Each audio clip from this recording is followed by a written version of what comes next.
नमो नमः मित्राणि। दिव्यांजलि पुस्तक भाग 3 का पहला पाठ जो कि 8th क्लास के लिए है। दिव्यांजलि भाग 3 पाठ 1 मूर्खः अनुचरः। मूर्ख कौन होता है? जिसमें बुद्धि ना हो, बुद्धिहीन। अनुचरः सेवक, तो बिना बुद्धि का सेवक या फिर मूर्ख सेवक। इस तरीके से ये जो कहानी है ये विष्णु शर्मा जी द्वारा रचित ग्रंथ है पंचतंत्र, वहाँ से उद्धृत की गई है। आइए पढ़ते हैं क्या बताया गया है इस कहानी में। कश्चन महाराज आसीत्, कोई महाराज थे। तस्य प्रासादे एकः वानरः वसत्, उसके महल में एक वानर रहता था, एक बंदर रहता था। प्रासादे, यहाँ पर कौन सी विभक्ति का प्रयोग हुआ है? सप्तमी विभक्ति, क्योंकि में पर के उसमें हम सप्तमी विभक्ति लगाते हैं। तो प्रसाद का क्या बन गया? प्रासादे। प्रासाद था तो क्या बन गया? प्रासादे, महल में। एवसत, रहता था। एवसत जहाँ पर ए लगा होता है वो होता है लंग लकार। लंग लकार संस्कृत में पास्ट के लिए यूज किया जाता है। स वानरः महाराजस्य अति विश्वास पात्रः अनुचरः आसीत्, वह वानर, वह बंदर महाराज का अति ही विश्वास पात्र सेवक था। अतः राजभवने सर्वत्र एव तस्य परमेशः अनुमतः आसीत्। अतः राजभवन में सर्वत्र क्या है? अव्यय है ना। अव्यय क्या होते हैं? जहाँ पर लिंग वचन और कारक के कारण कोई भी चेंजमेंट नहीं आता, कोई परिवर्तन नहीं आता, वो क्या है? सर्वत्र। वो क्या होते हैं? अव्यय होते हैं। और सर्वत्र क्या है? अव्यय है। तो राजभवन में, देखो राजभवने आया है ना। तो राजभवन में पर, यहाँ पर अधिकरण यानी कि सप्तमी विभक्ति का प्रयोग हुआ है। सब जगह ही एवं ही उसको प्रवेश की अनुमति थी, यानी कि उसे स्वीकृति प्राप्त थी कि वह भाई राजा का विश्वास पात्र है और महल में कहीं भी आ जा सकता है।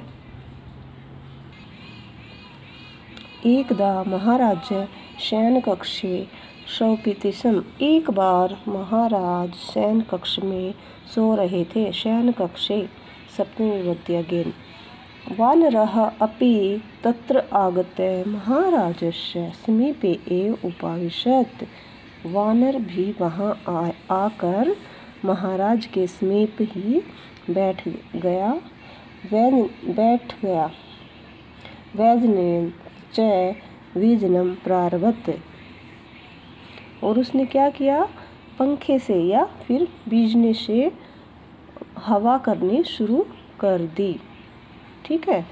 क्या हुआ कि महाराज जब सो रहे थे तो वो भी आए और महाराज के पास आकर बैठ गए और पंखे से, यानी कि बीजना भी जिसको बोलते हैं, उससे महाराज को हवा करनी शुरू कर दी।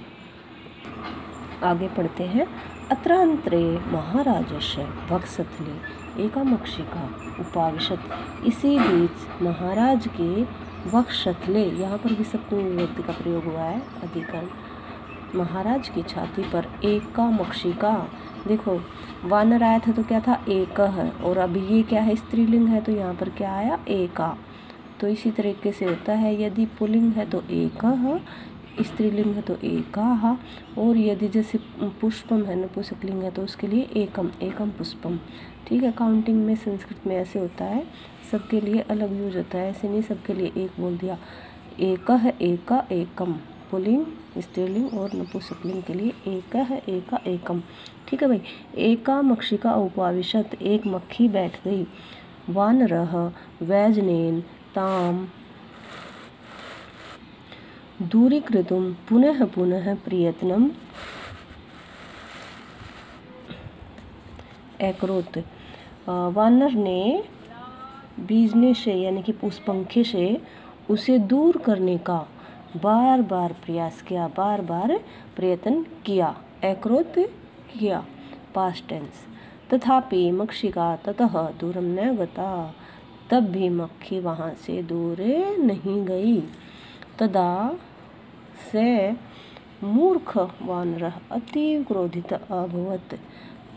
तब वह मूर्ख वानर अत्यधिक क्रोधित हुआ और क्या किया उसने, क्रोध में आके, जब भी क्रोध में आके कोई काम करते हैं तो क्या होता है, उसका गलत ही परिणाम निकलता है। देखिए क्या होता है आगे। खड्गेन च महाराजस्य वक्षस्थले प्रहारम अकरोत्। और उसे बहुत अधिक गुस्सा आया और उसने गुस्से में क्या किया, महाराज की छाती पर खड्गेन यानी कि तलवार से प्रहारम अकरोत् प्रहार किया। यहाँ पर तृतीया विभक्ति लगी है। जब हम किसी साधन का यूज करते हैं वहाँ पर क्या होता है, तृतीया विभक्ति।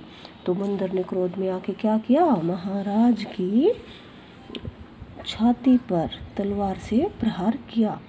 मक्षिका उड़िया ततः गता। फिर तो क्या था, मक्खी उड़कर चली गई, मक्खी उड़ गई, वहाँ से मक्खी उड़ गई। और खड्ग प्रहारेण च महाराज मृतः अभवत्। तो मक्खी तो उड़ गई और वो तलवार क्या थी, महाराज की छाती में लगी। तो क्या हुआ, खड्ग प्रहारेण, खड्ग के प्रहार से, तलवार के प्रहार से महाराज क्या हुआ, मृत हुआ, यानी कि मर गए महाराज। जैसे ही उन्होंने प्रहार किया तो महाराज, क्योंकि उन्होंने छाती पे प्रहार किया था, है ना, तो महाराज मृत हो गए। अभवत लंग लकार है, लंग लकार पास्ट के लिए यूज किया जाता है। और एक वचन में अभवत, अगर द्विवचन होते तो अभवताम और बहुवचन होता तो अभवन। इस तरीके से धातु चलती है ये। अतः सत्यमेव, सत्यम प्लस एव, इन दोनों को मिलाया तो क्या बन गया, सत्यमेव, है ना, सत्यम एव, सत्य ही उक्तम कहा गया है। न मूर्ख जन संपर्कः सुरेंद्र भवनेष्वपि, कि मूर्ख जनों की संगति, जो मूर्ख लोग होते हैं उनकी संगति सुरेंद्र यानी कि इंद्र भगवान के भवन में भी शोभा नहीं देती या अच्छी नहीं है। जो मूर्ख लोग हैं उनसे दूर ही रहना चाहिए। देखो इसमें कहा भी गया है, पंचतंत्र की कहानियों में हमें शिक्षा दी गई है, कभी जानवरों के माध्यम से, कभी किसी के माध्यम से। इसमें शिक्षा ये दी गई है कि हमारे आसपास जो लोग रहते हैं, यदि वो विद्वान हैं, समझदार हैं, चाहे वो हमारे शत्रु ही क्यों ना हो, है ना, वो अच्छे हैं। किनकी अपेक्षा, मूर्ख, कोई भी हमारा मूर्ख यदि दोस्त है, हमारा कोई सेवक है, वो मूर्ख नहीं होना चाहिए, है ना। जो हमारे आसपास लोग रहते हैं वो मूर्ख यदि हमारे आसपास रहेंगे तो हमारा विनाश सुनिश्चित है। और यदि समझदार हमारा दुश्मन भी होगा, मूर्ख सेवक और मूर्ख मूर्ख सेवक और मूर्ख दोस्त से तो जो समझदार शत्रु है वो भी अच्छा है। इस कहानी में ये बताने की कोशिश की गई है कि हमारे आसपास हमें मूर्ख लोगों की संगति नहीं करना चाहिए।